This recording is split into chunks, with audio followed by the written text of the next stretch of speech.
ආයුබෝවන් සියලු දෙනාම ආදරෙන් පිළිගන්නවා සඳුනිල් ඇස්ට්‍රෝ YouTube නාලිකාවට.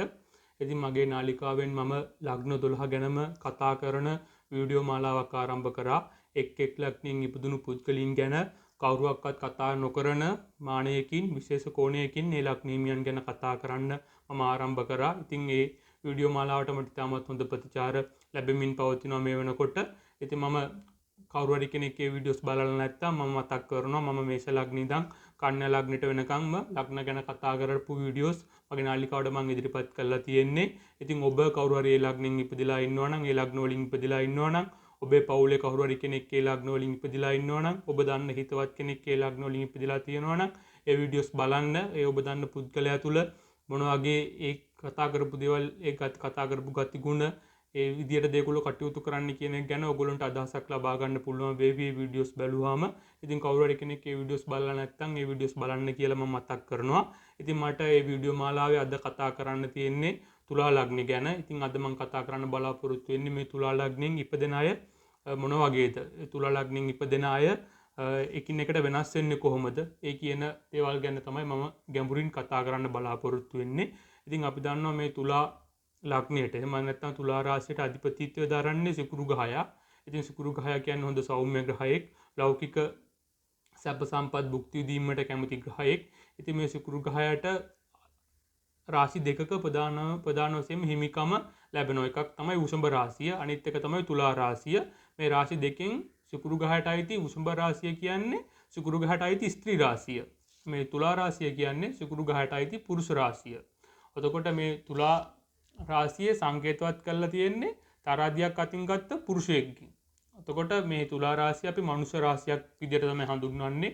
ඒ වගේම මේ තුලාව කියන්නේ පුරුෂ රාශියක්, ඒ වගේම මනුෂ්‍ය රාශියක්. ඉතින් ඒක නිසා මේ තුලා ලග්නෙන් ඉපදෙන අයට ගොඩක් හොඳ කාරුණික හිතක්, හොඳ හදවතක් හිමි. ඒගොල්ලෝ ගොඩක් අනිත් කට්ටියට උදව් උපකාර කරනවා. ඒ වගේම අනිත් අය වෙනුවෙන් පරිත්‍යාගශීලීව වැඩ කටයුතු කරන්න කැමති. අර සිකුරු ගහට අයිති පුරුෂ රාශිය නිසා සාමාන්‍යයෙන් ඉක්මනට පොඩ්ඩක් කේන්ති යන ගතියක් ආවත් ඒ ඉක්මනට කේන්ති යන ගතිය ඒගොල්ලෝ කේන්තිය දිගටම පවත්වාගෙන යන්නේ. කේන්ති ගියත් ඉක්මනට ඒ කේන්තිය නිවෙනවා ඒගොල්ලෝන්ගේ. ඒ වගේම ගොඩක් හොඳ පරිත්‍යාගශීලීන් කරුණාවන්ත හදවතක් තියෙනවා. අනිත් මිනිසුන්ට උදව් උපකාර කරනවා. ඒ වගේම මේ සිකුරු ගහයට හිමි තුලා රාශියෙන් ඉපදෙන අයගේ මේ සංකේතවත් කරන්නේ තරාදියක් අතින් ගත්ත පුරුෂයෙක්ගෙන් තමයි මේ තුලා රාශිය සංකේතවත් කරන්නේ. ඉතින් ඒක නිසා මේ තුලා ලග්න හිමියන් ගොඩක් සාධාරණත්වය අගය කරනවා. සමබරතාව, සාධාරණත්වය කියන එක ඒගොල්ලෝ ජීවිතයේ ප්‍රමුඛවම සලකගෙන කටයුතු කරනවා. ඉතින් හැමතිස්සෙම යුක්තිගරුක විදියට තමයි ඒගොල්ලෝ කටයුතු කරන්න පෙළඹෙන්නේ. ඒ වගේම මේ සිකුරු ගහය කියන්නේ හොඳ සෞම්‍ය ග්‍රහයෙක්. ඒ නිසාම ස්වභාව සෞන්දර්යයට ඒ වගේ දේවල් වලට සිකුරු ගහයකින් මේ සිකුරු ගහයට අයිති තුලා රාශියෙන් ඉපදෙන අය ස්වභාව සෞන්දර්ය පැත්තට යොමු වෙන ගතියකුත් මම ප්‍රධාන වශයෙන්ම දකිනවා.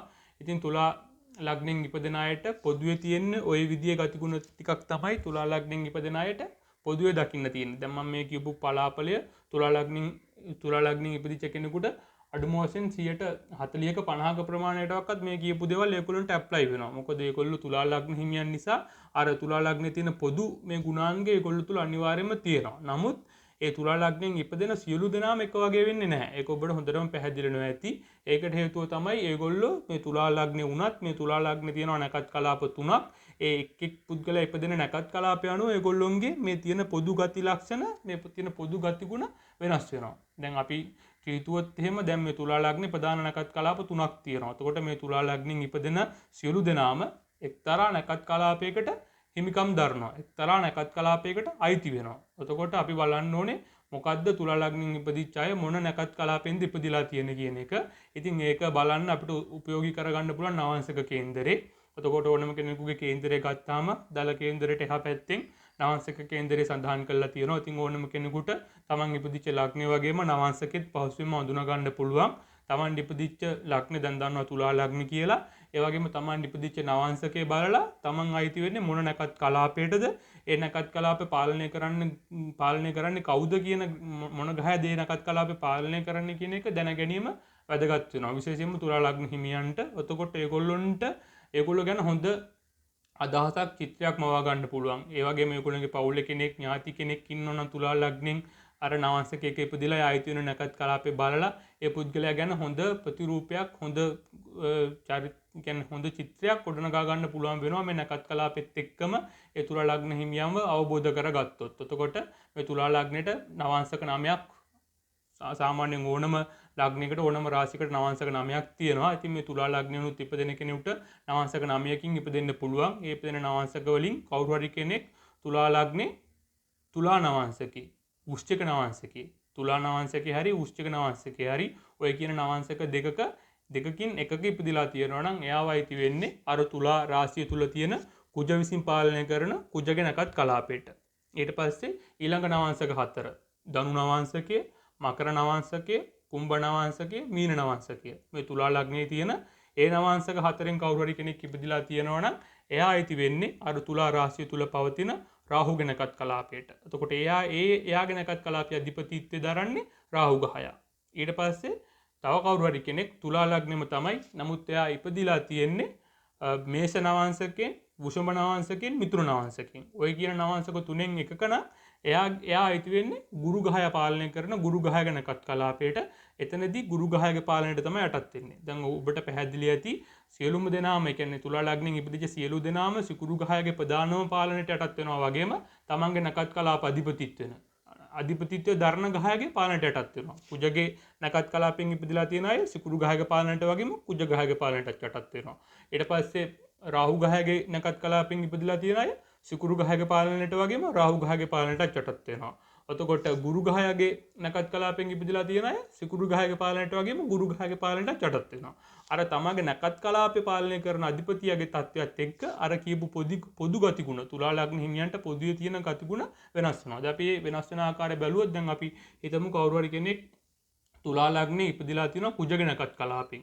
එතකොට යාව සිකුරු ග්‍රහයගේ පාලනයට වගේම මේ කුජ ග්‍රහයගේ පාලනයටත් යටත් වෙනවා. එතකොට ඒ දැන් අර මම කියවනේ කොහොමද තුලා ලග්න කට්ටිය ගොඩක් යුක්තිගරුකයි යුක්ති සම්පන්නව කටයුතු කරනවා කියලා.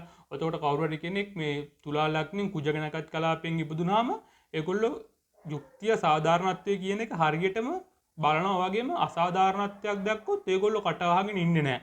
අර කුජගේ තියෙන සටන්කාමීත්වය නිසා ඒගොල්ලෝ අසාධාරණට විරුද්ධව කතා කරන්න, අසාධාරණට එරෙහිව නැගී සිටින්න ඒගොල්ලෝ කටයුතු කරනවා. ඒ වගේම මේ සිකුරුගේ කුජගේ නැකත් කලාපෙන් ඉපදෙන කට්ටිය ගොඩක් ධෛර්ය සම්පන්නයි. ඒගොල්ලෝ අනිත් තුලා ලග්න හිමියන්ට වඩා ඒගොල්ලෝ ගොඩක් ධෛර්ය සම්පන්නයි. ඕනම අභියෝගයක් ඒගොල්ලන්ට බාර ගන්න පුළුවන්. ඕනම අභියෝගයක් බාර අරගෙන ඒ ඕනම බැලෑරුම් කටයුත්තක් කිරීමට ඒගොල්ලෝ පෙළඹෙනවා. ඒගොල්ලෝ ඉදිරියට එනවා.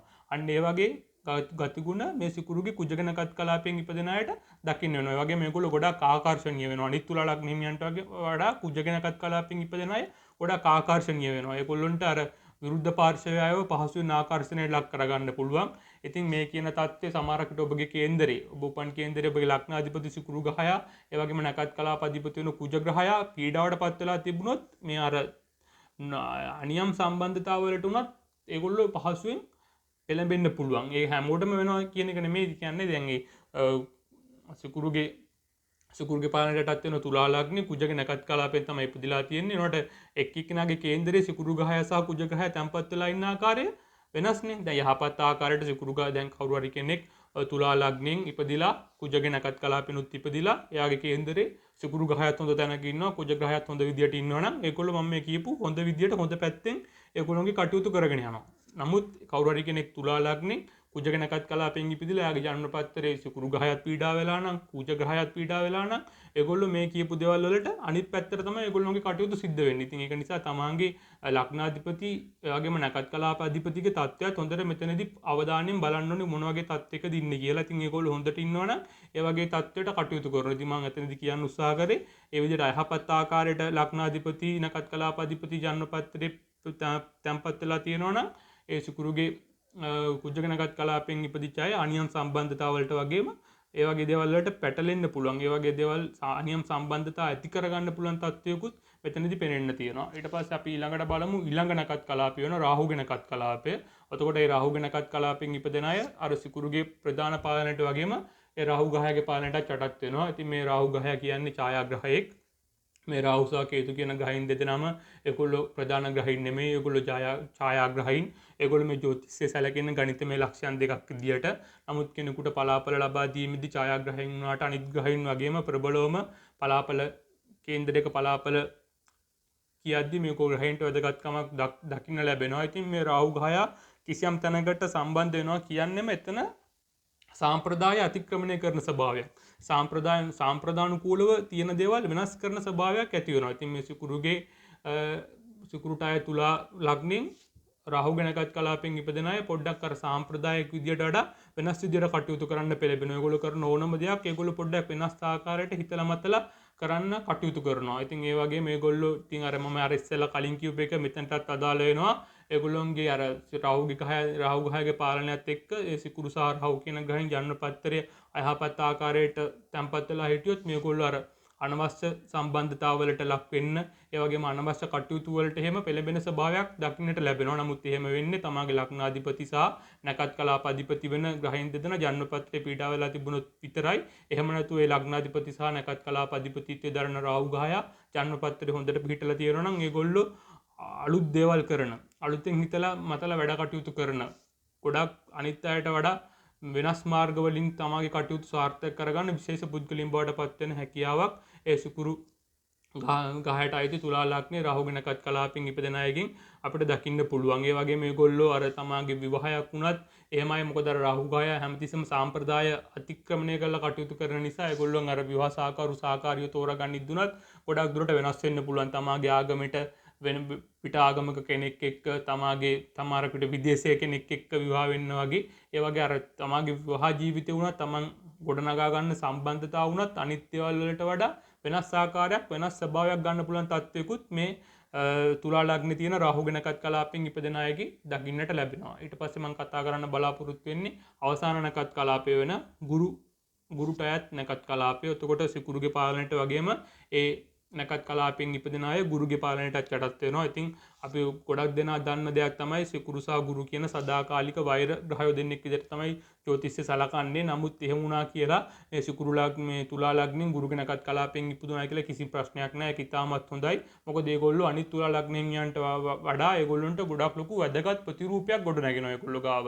මොකද ගුරුගේ හයගේ පාලනයටත් යටත් වෙන හින්දා ඒගොල්ලෝ ගොඩක් වැදගත් ස්වභාවයක් ඒගොල්ලෝ තුල ඇති වෙනවා. ඒ වගේම සිකුරු සහ ගුරු කියන්නේ මේ දෙදෙනාම ගොඩක් ඔය දීපල දානයට වගේ කාරක වෙන ග්‍රහයන් දෙදෙනෙක්. ඉතින් මේගොල්ලන්ට මේ තුලා ලග්නේ ගුරු ගැනකත් කලාපෙන් ඉපදෙන අයට දීපල ලබා ගැනීමේ වාසනාව, මිල මුදල් අතින් සරුසාර වීම, ඒ වගේ දේවල් අනිත් ලග්න හිමියන්ට වඩා ගොඩක් වැඩි අවස්ථාවක් තියෙනවා. ඒ වගේ දේවල් මේවා කරගන්න. ඒ වගේම ගොඩක් අධ්‍යාපනයේ පැත්තට උනත් හොඳින් අධ්‍යාපන කටයුතු කරගන්න පුළුවන්, උසස් අධ්‍යාපන කටයුතු උසස් ලෙස කරගන්න පුළුවන් හැකියාවක් මේ සිකුරුගේ පාලනයට යටත් වෙන තුලා ලග්නේ ගුරුගේ නැකත් කලාපෙන් ඉපදෙන අයට දකින්න පුළුවන්. ඒගොල්ලෝගේ විවාහයක් වුණත් වැදගත් කෙනෙක් එක්ක විවාහයක් සිද්ධ වෙන්න පුළුවන්. විවාහය වුණත් අර බොරු සෝබන නැතුව වැදගත් ආකාරයට පවත්වාගෙන යන විවාහයක් වෙන්න පුළුවන්. ඒ වගේ තත්ත්වයක් තමයි තීරණය වෙන්නේ. නමුත් ඒකට එහෙම වෙන්න නම් ජන්මපත්‍රයේ සිකුරු ග්‍රහය වගේම නැකත් කලාපධිපතිත් වෙන ගුරු ග්‍රහයත් ජන්මපත්‍රයේ හොඳ ආකාරයට පිළිහිටලා තියෙන්න ඕනේ. දැන් ඕගොල්ලන්ට තේරෙනවා ඇති තුලා ලග්නෙන් ඉපදුනා වුණත් මේ තුලා ලග්නේ නැකත් කලාප තුනක් තියෙනවා. ඒ නැකත් කලාප තුනට වෙනම නැකත් කලාප වල පාලනය කරන ග්‍රහයන් 3 දෙනෙක් ඉන්නවා. අර තුලා ලග්නෙන් ඉපදෙන අය වුණත් මේ තමාට ආයති නැකත් කලාපයේ අධිපතිත්වයේ දරන ග්‍රහයේ පාලනයත් සමගම ඒ තුලා ලග්නේ තියෙන පොදු ගතිගුණ ඒ ලක්ෂණ වෙනස් වෙනවා කියන එක ගැන දැන් ඔබට හොඳ අවබෝධයක් ලැබිලා ඇති කියලා මම බලාපොරොත්තු වෙනවා. ඉතින් මම හිතනවා මගේ මේ වීඩියෝෙන් පස්සේ ඔයගොල්ලන්ට තුලා ලග්න හිමියන් ගැන වෙනස් කෝණයකින් වෙනස් මානයකින් දකින්න පුළුවන්කම ලැබුණා කියලා මම හිතනවා. ඉතින් දිගටම මගේ වීඩියෝස් බලන්න කියන එකත් මම මෙතනදී මතක් කරලා සිටිනවා. ඉතින් අදත් මගේ වීඩියෝ එක නරඹපු ඔබ සියලු දෙනාටම බොහොම ස්තුතියි. තෙරුවන් සරණයි.